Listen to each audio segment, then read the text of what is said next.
उन्होंने कहा लोन उठाते हैं। तो मैंने कहा हमें क्या करना चाहिए। उस समय हमारी प्रदेश की वित्तीय स्थिति ऐसी थी कि पहले ही दिन जब हमने अधिकारियों की बैठक ली, अगले महीने की सरकारी कर्मचारियों को पे देने की भी हमारे पास पैसा नहीं था। हमने लोन उठाया। आर्थिक बदहाली के इस दौर में हमारा प्रदेश गुजर रहा है। लोन उठाने के बाद हम धीरे धीरे ये सोच विचार करते रहे मंत्रिमंडल के सदस्य कि हम कब तक लोन उठाते रहेंगे, और लोन की भी एक लिमिट होती है। भारत सरकार ने हमारी लोन की लिमिट तय कर दी।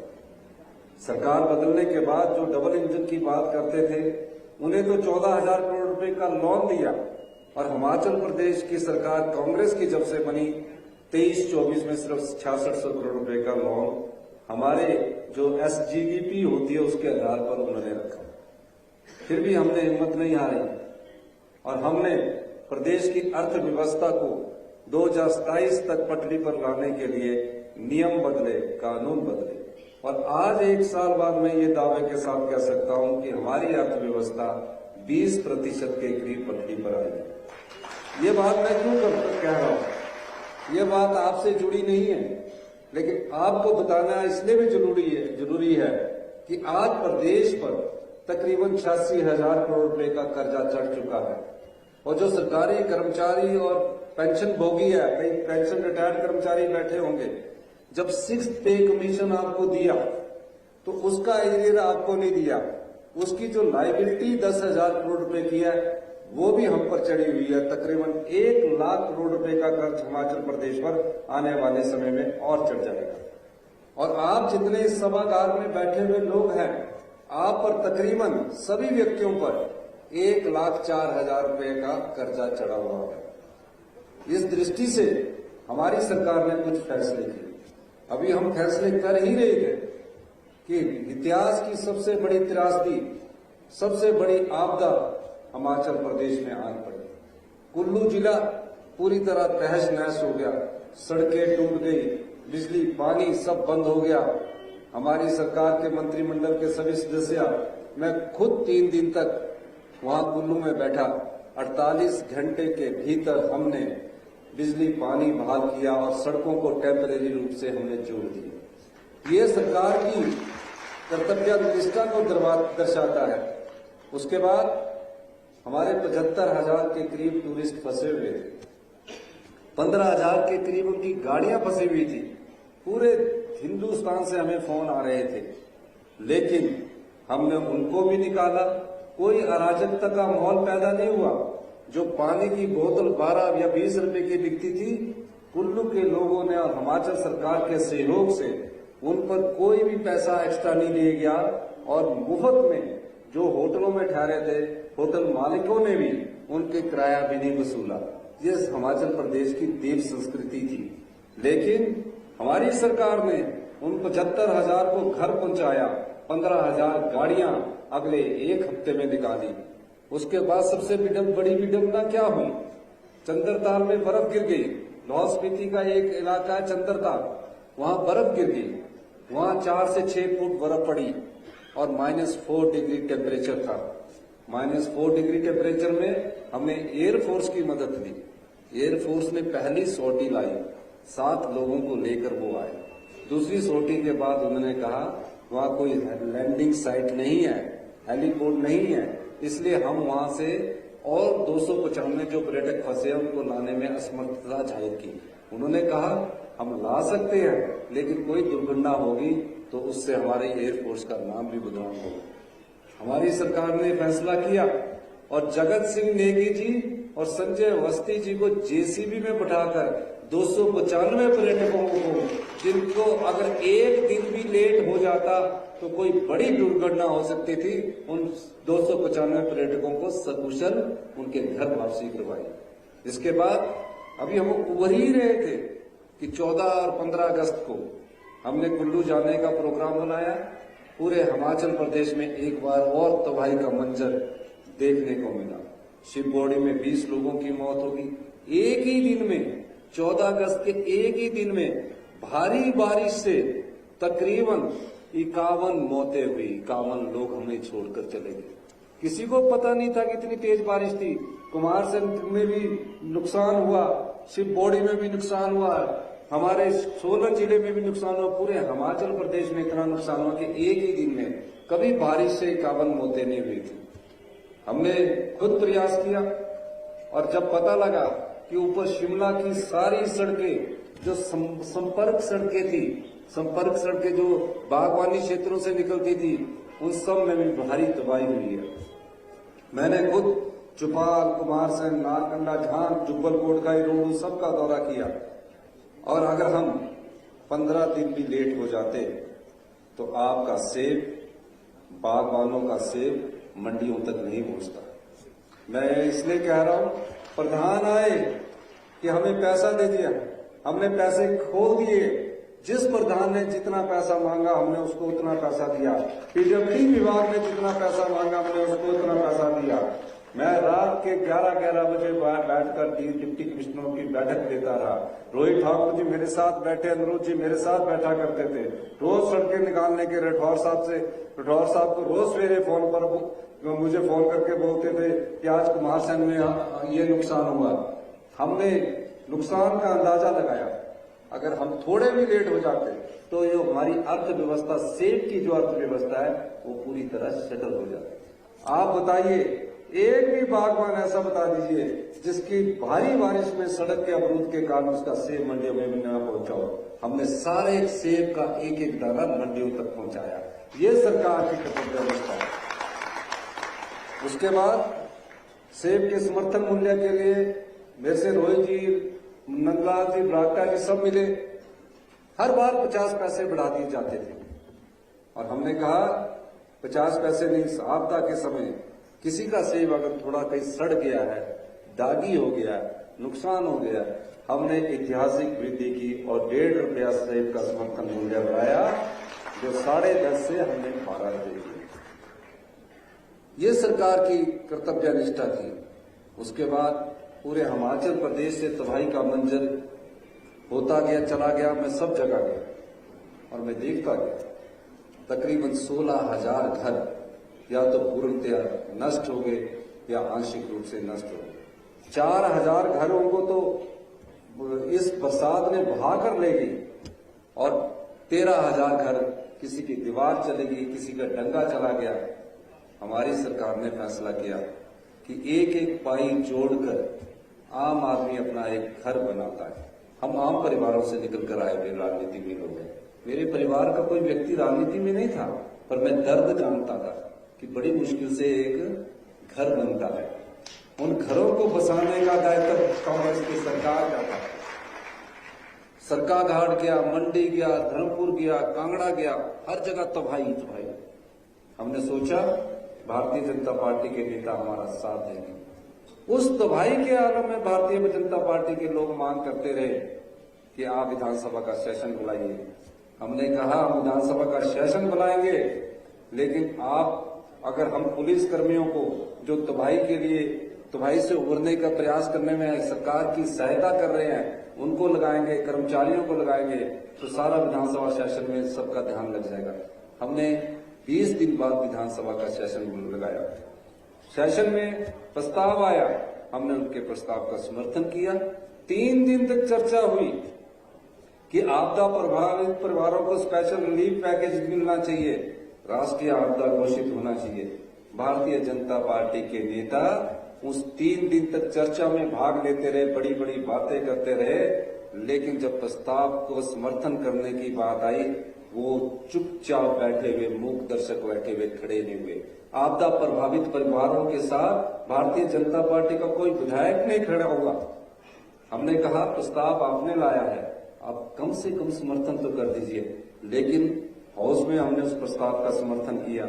उसके बाद इन आपदा प्रभावित परिवारों को बसाने की बात थी। अभी बसते रहते परिवार, चला रहता अगर हम गौर ना करते, हम ना करते, कुछ ना करते तो बोलते कि 5,000 पटवारी दे दिए, आ जाता। हम चैन की नींद नहीं सोए, दिन रात मंत्रिमंडल के सदस्यों से बैठकर बात करते रहे। दिल्ली गया मैं, देश के प्रधानमंत्री से मिला, देश के गृह मंत्री से मिला, देश के वित्त मंत्री से मिला कि हमारे प्रदेश में आजादी के बाद इतिहास की सबसे बड़ी त्रासदी आई है, इसमें आप मदद कीजिए। कोई मदद हमें किसी से नहीं मिली। फिर हमने फैसला किया कि हम अपना जो बजट है उसमें थोड़ी कटौती करेंगे, पर जिस परिवार का घर चाहे वो आंशिक रूप से टूटा हुआ है या पूर्ण तरह क्षतिग्रस्त हुआ है, बड़ी मुश्किल से हिमाचल के लोग एक एक घर बनाते हैं, उस परिवार को पूरी मदद की जाएगी। और इसलिए हमने आपदा राहत पैकेज 4500 करोड़ रुपए का घोषित किया। जब उसके नियम आए कि पूर्ण रूप से क्षतिग्रस्त मकान को कितने पैसे मिलते हैं, मैंने देखा राज्य सरकार भी और केंद्र सरकार भी सिर्फ 1.5 लाख रुपया पूर्ण रूपया क्षतिग्रस्त मकान को देती है। मैंने अधिकारियों से और हमारे मंत्रिमंडल के रोहित जी, हम सब लोग बैठकर, और अनुज जी ने हमको बताया कि 1.5 लाख रुपए में तो अभी मंत्रिमंडल में जब चर्चा हुई वाशरूम तक नहीं बनता। नियम थे, आज भी केंद्र सरकार के नियम से 1.5 लाख रुपया पक्के मकान के लिए मिलता। और मैंने उनसे कहा, और आंशिक रूप से जो पक्का और कच्चा मकान होगा, कच्चे मकान के लिए 4,000 रुपये मिलेंगे और पक्के मकान के लिए 6500 रुपये मिलेंगे। अधिकारी बोले कि ये हम नहीं कर सकते। मैंने बोला आम लोगों के लिए, गरीब किसान के लिए, गरीब आदमी के लिए अगर हमें नियम भी तोड़ने पड़े, अगर हमें कानून भी तोड़ना पड़े तो हम कानून को भी तोड़ेंगे, नियमों को भी तोड़ेंगे।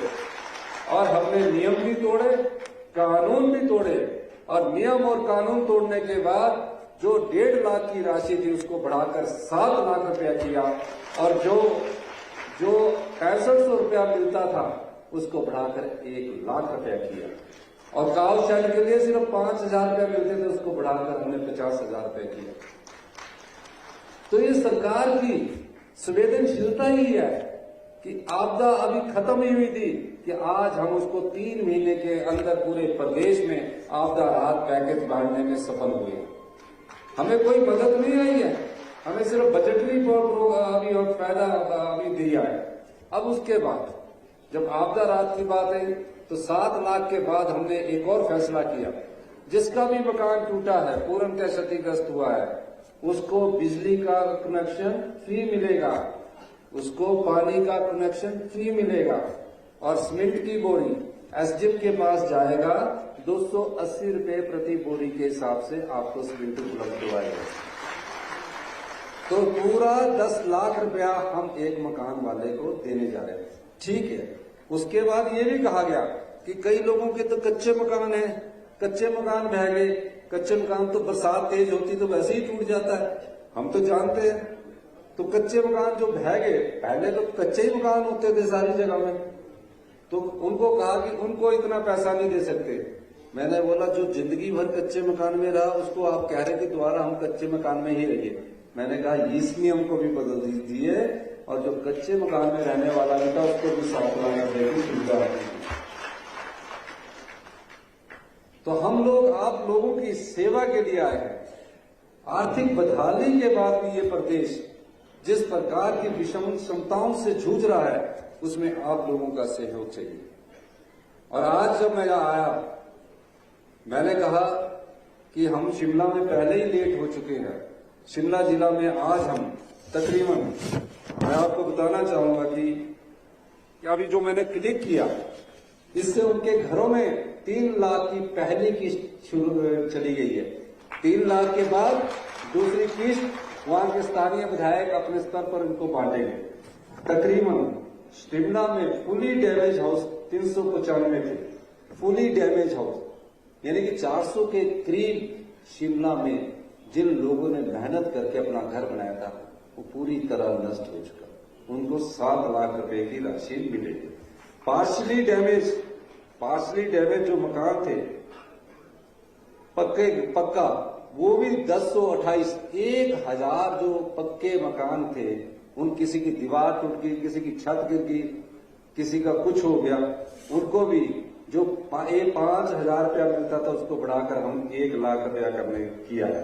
जिसका कच्चे घर वाले भी 458 थे, किसी की दीवार गिर जाती है, किसी का डंगा गिर जाता है, उनको भी हम 1 लाख रुपया देना चाह रहे हैं। आज इस आपदा राहत राशि के माध्यम से वितरित कर रहे हैं। 354 लोगों की पशु का देहांत हो गया, उनको भी हम दे रहे हैं। जिनकी जमीन बिल्कुल नष्ट होगी उनको भी हम तकरीबन उनको भी हम 1096। एक और मैं आपको बताना चाहूंगा, जो आपदा प्रभावित परिवार किराए के मकान पर रहते थे गांव में या शहर में रहते थे, उसको भी सरकार ने 31 मार्च 2024 तक 5,000 रुपया गांव में रहने के लिए और 10,000 रुपया शहर में रहने के लिए किराए के रूप में देने का निर्णय किया। उनको रसोई गैस का सिलेंडर मुफ्त में मिलेगा, 20 किलोग्राम आटा मिलेगा, 15 किलोग्राम चावल मिलेंगे, 3 किलोग्राम चीनी मिलेगी, 2 लीटर तेल का फ्री मिलेगा। ये क्योंकि घर बनाने में तो एकदम नहीं बनेगा, तो उसको 6 महीने तो किसी के किराए के मकान पर रहना पड़ेगा। जो किराए के मकान में रहेगा उसको 5,000 रुपया सरकार की तरफ से किराए के रूप में मिलेगा। और कृषि बागवानी योग्य भूमि के नुकसान पर मुआवजे को भी 3615 रुपए मिलते थे, जिसको हमने बढ़ाकर 10,000 रुपया प्रति बीघा कर दिया। यानी कि फसल को जो नुकसान हुआ होगा उसको भी हमने बढ़ाकर 10,000 रुपया कर दिया है। तो ये सब चीजें हम आपको आपके माध्यम से आप लोगों को देना चाह रहे हैं। लेकिन इसी के साथ मैं आपसे एक अनुरोध करूंगा, आने वाले समय में हमें थोड़े कड़े फैसले लेने पड़ेंगे, वो प्रदेश हित के लिए है। कोई किसी को तंग नहीं करना चाहते, तंग करेंगे तो सरकार 5 साल बाद आती है, 5 साल बाद जाती है। क्या हम रूटीन सरकार चलाएं कि 5 साल उनकी तरह आए और 5 साल उनकी तरह चले जाएं? अगर हम अपने युवाओं का भविष्य उज्जवल करना चाहते हैं और हिमाचल प्रदेश के युवा लोगों को अगर हम रोजगार देना चाहते हैं, तो आज फैसला करने का समय है। अगर हम युवाओं के भविष्य को सुरक्षित करना चाहते हैं, तो हमें फैसले करने होंगे। मैं ये बात इसलिए कह रहा हूं कि हम अपनी अर्थव्यवस्था में थोड़े कड़े फैसले करना चाहते हैं, थोड़े और फैसलों से हिमाचल प्रदेश को आत्मनिर्भर बनाना चाहते हैं। पिछली प्रदेश सरकार ने हिमाचल के इंटरेस्ट को बेच दिया। आपको मैं ये बताना चाहता हूं, जब मैं सरकार में आया और अभी मैं स्टडी कर रहा हूं, जहां से हमको पैसा आना था पावर प्रोजेक्ट से, वहां हमारे को ना तो लाडा दे रहे हैं, ना जीएसटी दे रहे हैं और ना ही फ्री रॉयल्टी दे रहे हैं। जो लूरी में डैम बन रहा है, जो सुन्नी में डैम बन रहा है, जो धौला से नदौन में डैम बन रहा है, उसका कुछ क्षेत्र हमारे को नहीं मिल रहा। सिर्फ हमारा पानी का वो प्रयोग कर रहे हैं और 40 साल बाद हमें 25% के करीब फ्री बिजली मिलेगी। यानी कि 40 साल तक हमें 5% फ्री रॉयल्टी मिलेगी। हमने आत्मनिर्भर हिमाचल के लिए उस फैसले को भी बदलने का निर्णय किया है कि अगर हमें वो फ्री रॉयल्टी 12% देते हैं पहले 12 साल में, और 12 से 30 साल में 30% देते हैं, और 40 साल बाद हमें प्रोजेक्ट वापस कर देते हैं, तो हम उनके साथ समझौता करेंगे। नहीं तो ये तीनों प्रोजेक्ट भी सरकार टेक ओवर करने के लिए तैयार है। तो मैं इतना कहते हुए आप लोग हमारा साथ दीजिए। बीजेपी के लोग झूठ बोलते हैं, ठगते हैं लोगों को। हम लोग तो आज करके दिखा रहे हैं और आने वाले समय में भी 4 साल में करके दिखाएंगे। कितना स्कूलों को नुकसान हो गया है, उसको नुकसान बनवाने के लिए भी हमें पैसे की जरूरत है। सरकार कैसे चलती है, आपको मैं सरकार चलाने का भी थोड़ा बहुत बताना चाहूंगा।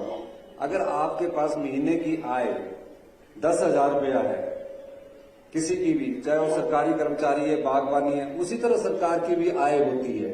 अगर 10,000 रुपया है, आप 10,000 रुपया खर्च करते हैं बच्चे को पढ़ाई के लिए, दूध के लिए, अपने खर्चों के लिए, और हमारी अगर आय 100 रुपया है और हम 170 रुपया हर साल खर्च करते हैं, तो 70 रुपया हम कैसे करते हैं, घर वाले भी कैसे करेंगे, कर्ज उठा के, किसी से उधार मांगकर। उसी तरह हम 70 रुपया अभी तक कर्ज उठा रहे हैं और अगले 2 साल तक और उठाने की जरूरत है, क्योंकि हिमाचल की अर्थव्यवस्था तब तक ठीक पर नहीं आ सकती, क्योंकि हमें कर्जा चुकाने के लिए 6,000 करोड़ रुपया बैंकों को देना पड़ता है।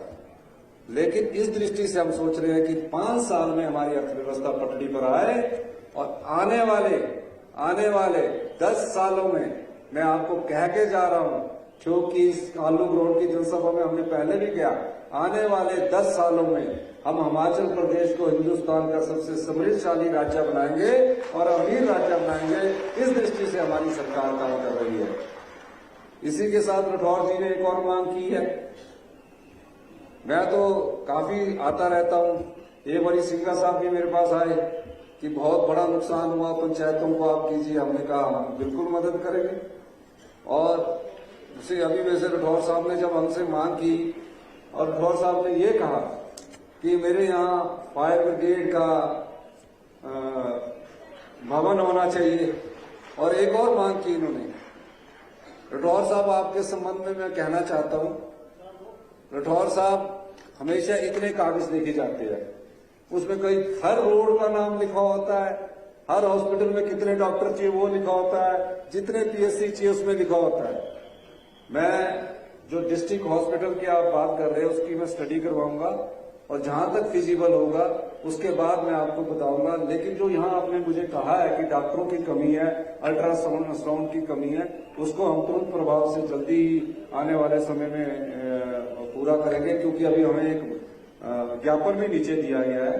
तो उस सिलसिले में मैं ये पूरा आपके जो ठोक में डिस्ट्रिक्ट हॉस्पिटल की संभावनाएं क्या है उसको भी तलाशा जाएगा, ये मैं आपके कहना चाहता हूँ। और अभी हमारे बीच में पीडब्ल्यूडी मिनिस्टर थोड़े लेट हो गए, ये रामपुर से आए हैं विक्रम गुप्ता जी, और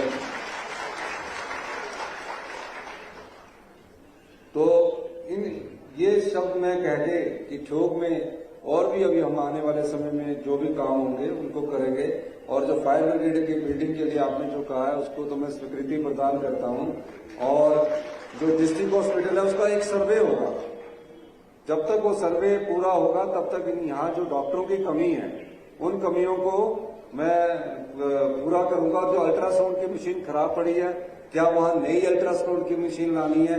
राठौर साहब ने एक और से गाड़ी में बात की कि ब्लड बैंक का यहाँ होना चाहिए, उसकी दृष्टि से भी हम उसकी स्वीकृति प्रदान कर देंगे। और इन्हीं शब्दों के साथ एक बात अंत में मैं और कहना चाहता हूँ, हिमाचल प्रदेश में शिक्षा के स्तर में बहुत बड़ी गिरावट आई है। आज हमारी क्वालिटी एजुकेशन 18वें स्थान पर पहुंच गई है। 5वीं का जो बच्चा है वो दूसरी क्लास का चैप्टर नहीं पढ़ सकता, लेकिन हम 5वीं के बच्चे में को अगले साल से शिक्षा मंत्री जी के साथ हमारी विस्तृत चर्चा होने के बाद शिक्षा क्षेत्र में बड़ा व्यवस्था परिवर्तन करने जा रहे हैं। पहली कक्षा से हम इंग्लिश मीडियम स्टार्ट करने जा रहे हैं, और सारे स्कूलों में जो ड्रेस है उसको भी प्रिंसिपल महोदय ही सिलेक्ट करेंगे। और सभी स्कूलों में जहां हमारे क्लस्टर वाले स्कूल है उन अपना विद्यालयों में हम पूरे टीचर की व्यवस्था करने जा रहे हैं। रोहित ठाकुर जी ने पिछले दिनों इस मामले में प्रेजेंटेशन दी है और हम इसमें आगे बढ़ रहे हैं, क्योंकि शिक्षा मंत्री भी यहीं से है। हमेशा बोलते रहते हैं कि हमारे तो सारे स्कूल खाली है, तो जो भी स्कूल इनके खाली है अगले वर्ष से हमारी गेस्ट फैकल्टी लेक्चरर की पॉलिसी आ रही है, उस दृष्टि से भी हम आगे काम करने जा रहे हैं। अभी इस 31 मार्च से पहले 20,000 सरकारी क्षेत्र में रोजगार के अवसर निकलने जा रहे हैं। वन मित्रों की भर्ती शुरू हो गई है। 9,000 के करीब आईपीएच में हम para pump operator, para fitter, para electricians ये सब भरने जा रहे हैं। 6550 लोग TGT non medical batch wise भर्ती स्टार्ट हो चुकी है, और अब कंपटीशंस की भी तैयारी होने लगी है। 984 पटवारी हम भरने जा रहे हैं। 800 के करीब स्टाफ नर्सेज हम भरने जा रहे हैं। ये सब नियुक्तियां इन्हीं 3-4 महीनों में होगी। आप पाएंगे सरकारी क्षेत्र में जितना संभव होगा हम सरकार को रोजगार देंगे, युवाओं को रोजगार देंगे, लेकिन रोजगार के अवसर पैदा करना भी सरकार का दायित्व है। इस दृष्टि से भी हम अभी कार्य करने जा रहे हैं। और अगले साल से जो बागवान लोग बैठे हैं, बागवानों का हमारी बात दुबई में हुई है कि आपके सेब को कैसे आपको अच्छा पैसे मिले, उस दृष्टि से हमारी बातचीत जो दुबई के बड़े उद्योगपति हैं उनसे हुई है। वो अभी जनवरी में यहाँ आएंगे। बागवानों के सेब को उचित मूल्य दिलाने के लिए हमने उनके साथ बातचीत की है। क्या फैसला होता है वो आने वाले समय में पता लगेगा, लेकिन मैं बागवानों को एक आश्वासन देना चाहता हूँ कि अगले वर्ष से यहाँ यूनिवर्सल कार्टन के माध्यम से सेब का खरीद की जाएगी, क्योंकि मैं जानता हूँ 20 किलो की पेटी में आप 22 किलो सेब भरते हैं, 23 किलो सेब भरते हैं। जल्दी होता है, पैसा लेना होता है कि हमको जल्दी से जल्दी पैसा मिले। उस यूनिवर्सल कार्टन के माध्यम से 20 किलो की पेटी में 20 किलो सेब आएगा, 22 किलो सेब नहीं आएगा। इस दृष्टि से भी हमारी सरकार ने फैसला किया है और आप देखेंगे कि जल्दी आपको पराला वाली जो मंडी है उसमें जो और थोड़ा बहुत काम हो रहा है, जून तक मैंने जो सीए स्टोर है पराला का उसको पूरा करने की बात की है, एक सड़क को चौड़ा करने की बात की है, उसमें 8-10 करोड़ रुपया और लगेगा, उसको भी चौड़ा करने की बात की है। जून तक मैंने उन्हें समय दिया है, आज ही मैंने फैसला किया कि जून तक उस रोड को भी पक्का कर दिया जाएगा और वहीं से यशवंत नगर जो कुमारहट्टी रोड है, छैला कुमारहट्टी रोड है, उसको सीआरएफ में डालने की भी हमने भारत सरकार से अनुरोध किया है। इन्हीं शब्दों के साथ कि आप लोगों का प्यार हमेशा कांग्रेस पार्टी के साथ बना रहे और कांग्रेस पार्टी ही आम आदमी की पार्टी है, गरीब आदमी की पार्टी है, किसान की पार्टी है, बागवान की पार्टी है, युवाओं को रोजगार देने वाली पार्टी और महिलाओं का सम्मान करने वाली पार्टी है। ये एक साल में आप अंदाजा लगाइए क्या आपदा राहत एक साल में मिलती थी। पटवारी के चक्कर काटते थे, 5,000 रुपया मिलता था चक्कर काटने के बाद, आज सीधे आपके घरों में जा रही है। और एक और मैं बात बताऊं, अभी हमने राजस्व अदालत लगाई। राजस्व अदालत में जो इंतकाल आपके 4-4, 5-5 साल से फंसे हुए थे, आप पटवारियों के पीछे घूमते रहते थे। हमने तकसीमें जिसमें पोते के समय, दादे के समय तकसीम शुरू होती थी और पोते के समय भी पूरी नहीं होती थी, हमने कहा पटवारी, कानगो, तहसीलदार, डीसी तक की एसीआर उनके इन राजस्व अदालतों के फैसले के आधार पर आने वाले समय में लिखी जाएगी। और उसका असर क्या हुआ, अभी 2 महीने में 45,000 के करीब इंतकाल हो चुके हैं। 45,000 के। पहले पटवारी के पीछे आप घूमते थे, अब पटवारी आपके पीछे घूम रहा कि आप आइए और अपना इंतकाल करवाइए। और अभी तकसीम है, पार्टीशन है, उसके लिए भी हम कानून में परिवर्तन कर रहे हैं ताकि आम आदमी को, गरीब आदमी को कोई ना तंग कर सके, उसको सम्मान पूर्वक वो चाहता है, वो सोचता है, उस ढंग से उसे ये चीज मिल सके। इन्हीं शब्दों के साथ एक बार फिर से मैं शोक के इस आलू ग्राउंड में शिमला जिला से आए सभी आपदा प्रभावित परिवारों का और प्रधानों का धन्यवाद करना चाहता हूँ, इस आशा के साथ कि आने वाले समय में हिमाचल का भविष्य उज्जवल होगा और हिमाचल आत्मनिर्भर हिमाचल की ओर आगे बढ़ेगा। धन्यवाद। जय हिंद। हेलो, मैं केवल 2 शब्द बोलना चाहता हूँ। पहले तो मैं माननीय मुख्यमंत्री जी का धन्यवाद।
एक एक करके लाभार्थी मंच पर आते जाएं।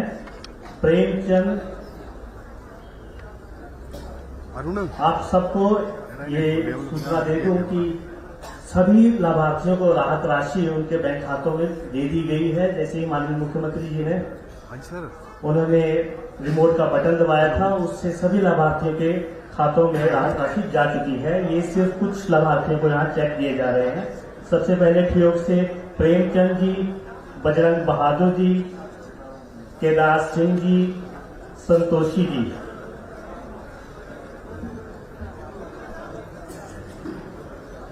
सब डिवीजन कुमारसेन से रमेश चंद जी, उत्तम राम जी, बीना देवी जी, शारदा देवी जी।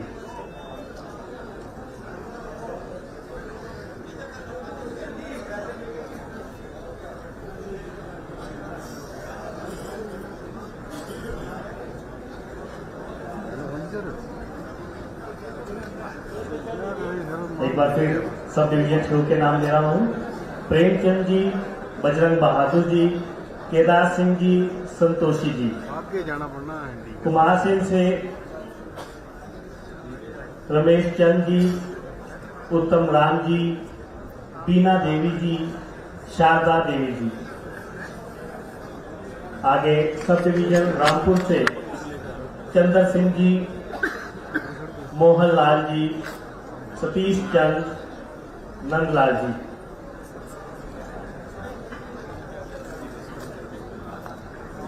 चौपाल से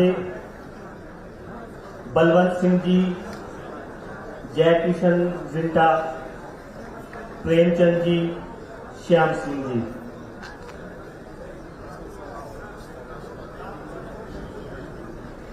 कोटखाई से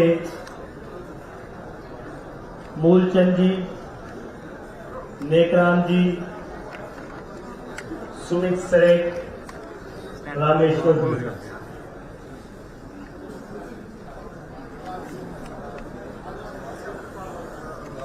जुब्बल से गुलाराम जी,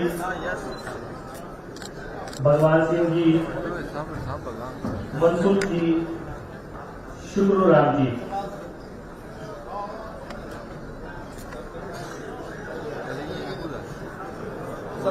इधर देखो। रोहू से संजू जी, भदेव जी, भगत चंद जी, दिनेश कुमार जी।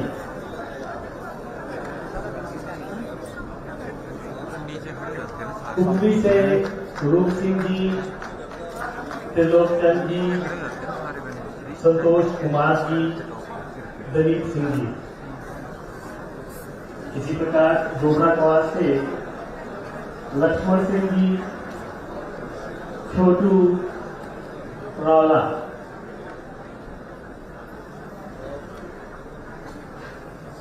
शिमला ग्रामीण से नितेश जी और शिमला शहरी से पूर्णिमा जी।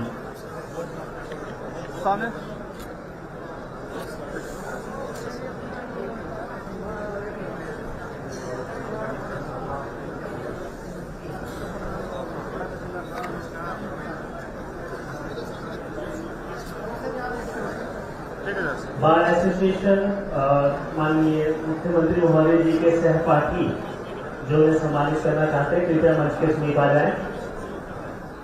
युवा कांग्रेस के पदाधिकारी भी मंच के समीप आ जाएं।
सभी लोगों से निवेदन कि वे आप अपने स्थान पर बने रहे।